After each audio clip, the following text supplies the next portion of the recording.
Today on the Auburn Torch, we're taking a look at Auburn Gymnastics showdown tonight with number 1 Florida in Neville Arena. We've got warm-up lineups for the Tigers. We'll take a look at the top 8s, or will we? Let's see.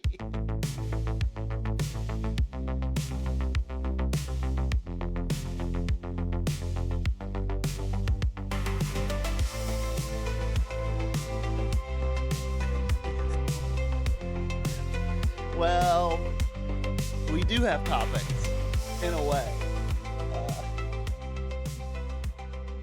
Here you go. Video listeners, take a look. You'll see it first. Well, for audio listeners, the discerning eye. We have here Auburn's top 8s going into the meet. This is Auburn likes to, head coach Jeff Graba, they like to name the 8. They don't want to name a starting lineup or a projected lineup. They want to name the 8 gymnasts who are going to warm up, and then 6 start after warm-ups. So they always name a top 8. There's always 8. I have the lineups here. We've got them fresh off the press. Not really. They came out yesterday. We were just talking about them this morning. And the discerning eye will find that down here on bars, there are 9 names in this top 8.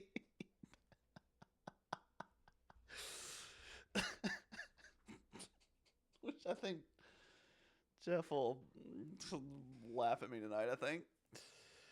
Oh, boy. But let's see. So the much maligned Auburn Tiger bar lineup this past week. You want to shake things up.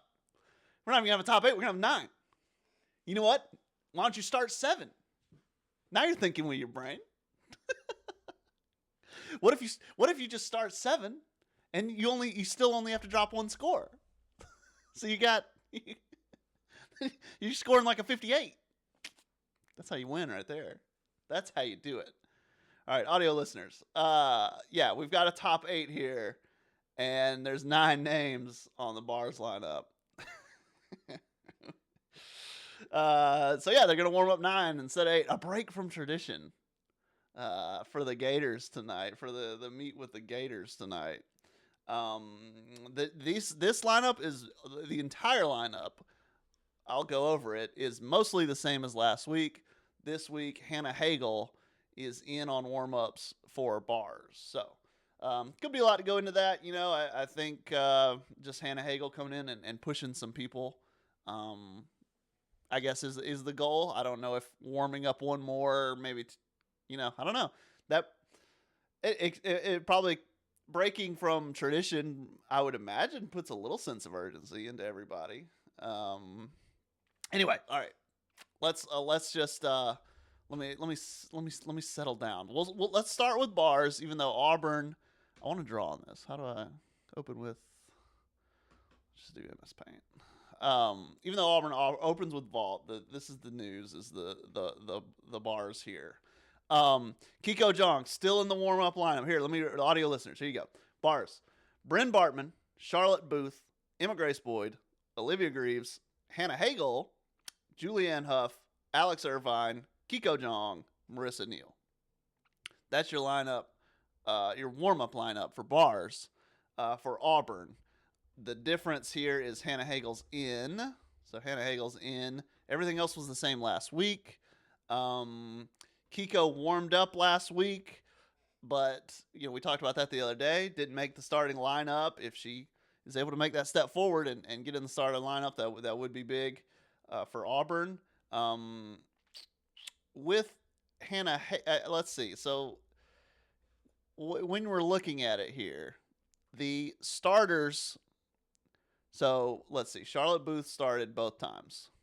Who else started both times? Greaves, Huff, Irvine. Okay, so check,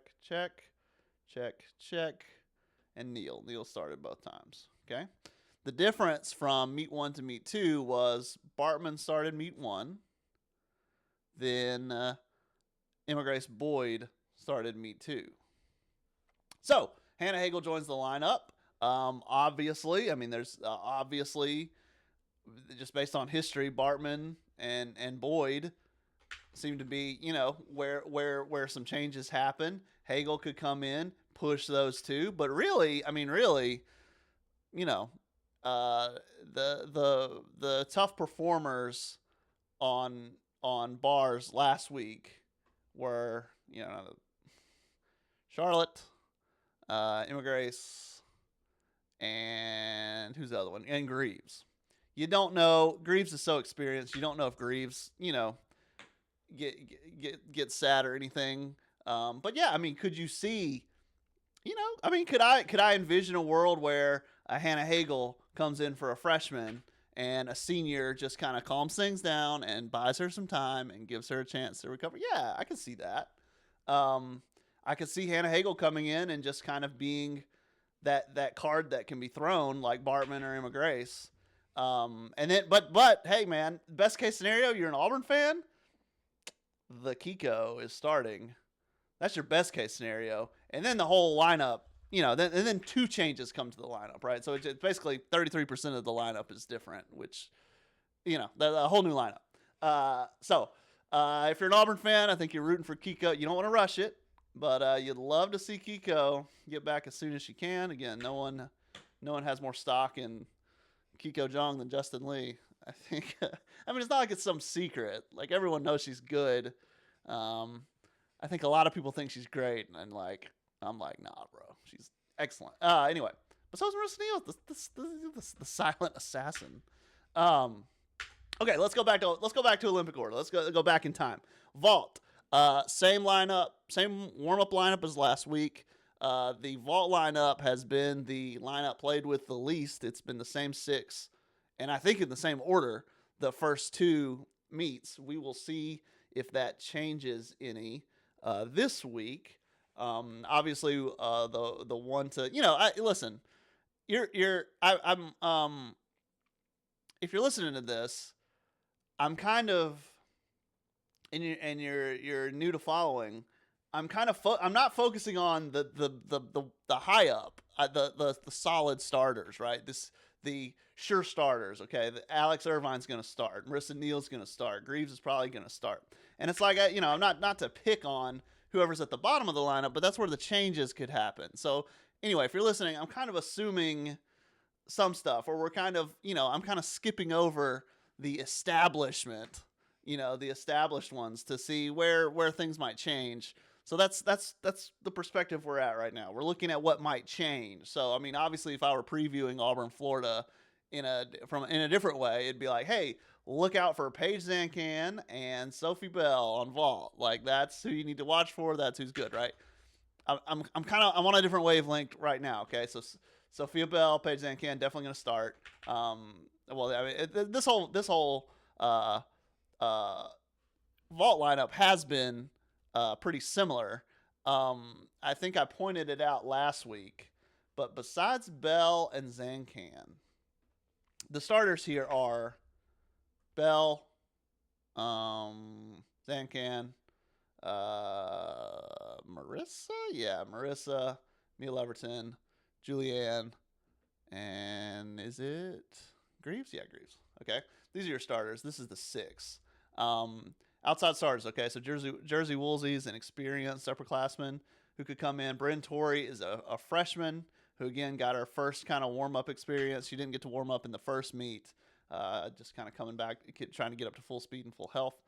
She did warm up last week, so, again, kind of like we talked about with Kiko, maybe she's got, but this vault formula worked in meet 1. So I would not be surprised if this formula gets another chance. I will say, one of the things you pointed out is so besides Bell and Zancan, who were sensational in the first meet, and Bell again really well in the second meet, and Zancan solid in the second meet. Besides them, Mia Leverton has kind of been the third, who's a late edition freshman. And I kind of said it, but if that's not, a little bit of a kick in the pants to some of the returners, like, hey, you kind of don't get outdid, by a freshman. But that's healthy competition, right? That's That's, shout out if you're Auburn, shout out to Mia Leverton for coming in and pushing and really pushing and putting a couple people on the spot to try to up their game. So anyway, vault top 8 for vault, top 9 for bars, which is still very funny. Then Auburn will go to beam. The beam lineup. The changes here were Emma Weary started meet 1. Alex Irvine started meet 2. The ones who've gone both are Olivia Greaves, Julianne Huff, Marissa Neal, and Ahern. We'll see if anything kind of changes. Obviously, the Irvine kind of played her way into that spot. We talked about that. She was on exhibition meet 1, which is like not starting. But then she actually was pretty rare for college gymnastics, I think. I don't know. How often does it happen? She scored a 9.9, which was not just like good. Like usually someone on exhibition doesn't do as well as the starters, and it's like, oh, good decision, right? And then sometimes you're like, oh, well, maybe they should have been in because they were decent and they were in the starting. It would have been a counting score, and then she just outscored the entire. She would have been their best score, which is crazy. So Irvine coming in, you want to see Weary. This is an experienced transfer from West Virginia. Sounds like she's fine. She's fine. She just got to compete. You would like to see her pushing for a starting spot, pushing to get back into the lineup, because she's got experience, and that would be a big help either to get into the starting lineup or to do I have 5 here? 1, 2, 3, 4, 5. I do have 5. Hannah Hagel started twice. So you'd like to see Weary kind of push and see what she could do. So I've got Weary circled just because transfer with a lot of experience. She has not reached any of her potential at Auburn yet, right? Like there's potential still there. Came off the beam in week 1. Took a break on beam last week. We will see if she gets back in that lineup or what she has to do, maybe, or if that's takes a little more time to make that happen. We'll see what she can do. My face has been covering this whole time. My bad. Here, let me move this to the left side of the screen. I didn't notice that. For video listeners. There we go. That's better. Moving to floor. Floor's been outstanding for Auburn. Floor has been exactly what you want it to be. Just lights out. Ahern's been strong. Bartman's been solid. Greaves has been, Bell has been sensational. Greaves has been really sensational too. She was in week 1. Huff again with Huff. Let's see. This is an Irvine. Let me just fill this out, and then Neal started. Oh my God. With you're looking the all-arounders you're looking at, you have Huff everywhere, you have Neal everywhere, and who am I blanking on? Huff, Neal, Greaves. Greaves is everywhere. So you have Huff, Neal, and Greaves all potentially in the all-around again. So that was new because Marissa Neal, I think, just warmed up floor last week and then just started floor last week. Hey man, still a lot of upside out there for Marissa Neal. I think the first road meet hit her like it did everybody. A lot of upside for her in the all around. You're looking at someone that she could be Auburn's all around ace. Shosha Huff, and obviously Greaves has that experience. A lot's being asked of all 3 of them, particularly.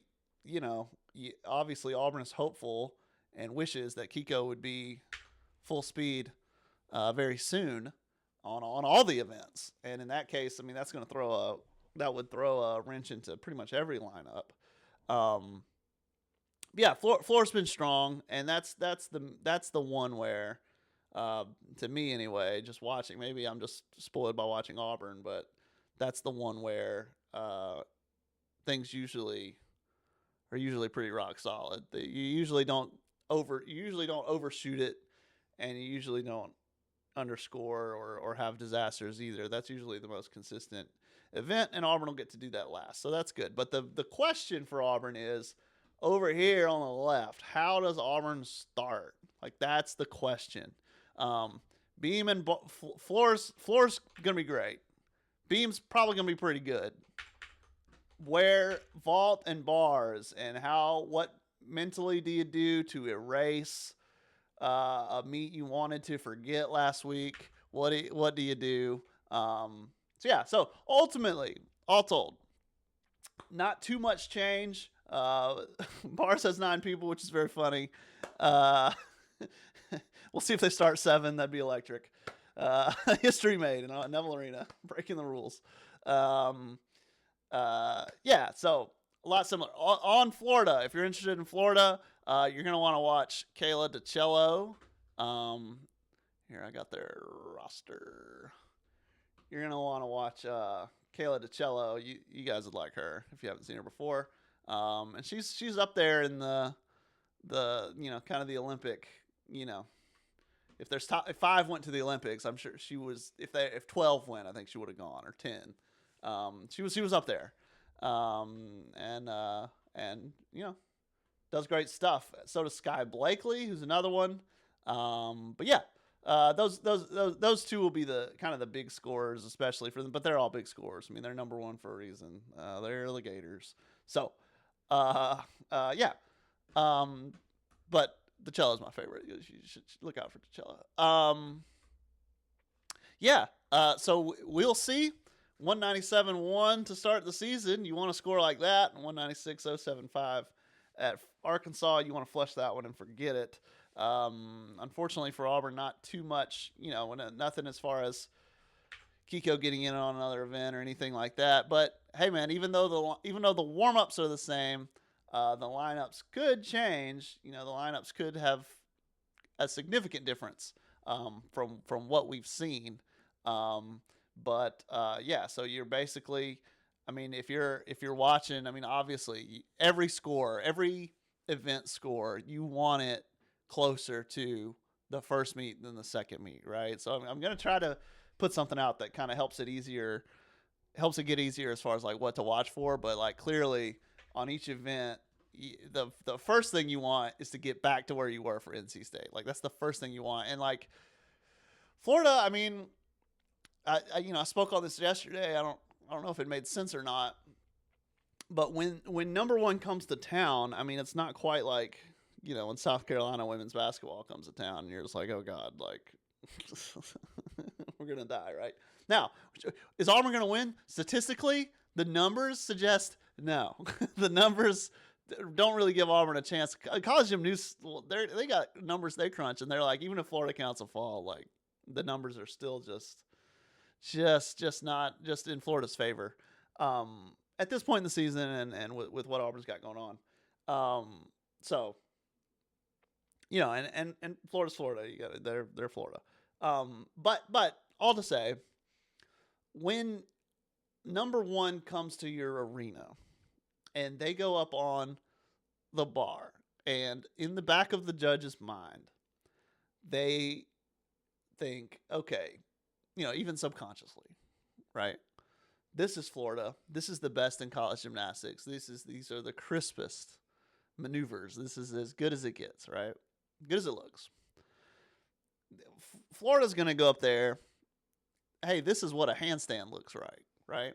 This is what a stick looks like. This is what I think a stick looks like. This is how much the knees can bend, and I still give it a 9.975, right? So when you're in the same building as Florida, I suppose especially the advantage is on the advantage would be on beam or no bar. These two, bars and floor, the advantage. So bars and floor. If Florida goes first, and you're like, oh, that's what so that must be what a handstand looks like. And then if Auburn can just go up and do the exact same handstand, if it make it look a lot like it, then you should get the same high score that Florida got, right? If you were two, poorly performing teams, two bad teams in some meet somewhere, the judges, in the back of their mind are like, well, this doesn't look anything like Florida or Oklahoma. These scores are bad, right? But when you're in the same building as them, with the same judges in the same environment, if if Florida's kind of, if their handstand's a little just like that, but still straight enough, and you go up there and you do it, and then it has to be straight enough for the same judges. So it's like swimming, where you swim in a fast pool, right? It's like there's an element to where it can help you facing the number one team, actually, instead of just getting clobbered by South Carolina women's basketball or whoever. Speaking of swimming, up now on the Auburn Torch, went up this morning, a story on Auburn swimming freshman Daniel Krzyzewski, stand out in the 200 free just as a freshman with a lot of upside still to go. We take a look at it. We got some charts and diagrams in here. A lot of, you say, hey, I don't know anything about swimming. I don't know what I'm watching. Well, here you go. Check this out. Meet Daniel, and then you'll have an idea of what to watch for when, next Auburn's at Alabama coming up, the rivalry meet. And so you might want to see, hey, let's follow Daniel. Let's see how Daniel does in the 200 free. He's got a strong chance to, before his time is done at Auburn, set the school record in the 200 free. That's an 8-year-old record set in 2018. And if he can do that, he feels he can set the Israeli national record when he goes back home. We take a look at it. We take a look at what it takes to. He's got to convert from meters to yards. He's one of those guys. They actually do short course meters, long course meters, which is the standard, the long course, and short course yards. There's 3 different pools he's going to swim in a year. 3 different turns to get used to. We get into it. We get, you know me, the torch style with these profiles is, a little bit of life story. Let's get into the weeds about how to get better. Let's get technical about what to do on the court, on the field, in the pool. And then, so I'm always swimming 101s in here. Always trying to just tune you guys up, put you on game a little bit, with Auburn swimming. And as a lot of these sports, like gymnastics is just getting its season started. This is the time. This next month is the time. For next couple months is the time for Auburn swimming. This is the peak of their season coming up. So rivalry, just like football, right? Rivalry meet, SEC championships, and then the NCAA championships. So check that one out. AuburnTorch.com. And then tonight I'll be at the gymnastics meet tonight, and we'll be tweeting. We'll see how the Tigers bounce back and how they do. So follow along tonight. Until then, AuburnTorch.com. And we'll if you're at the meet tonight, we will see you there.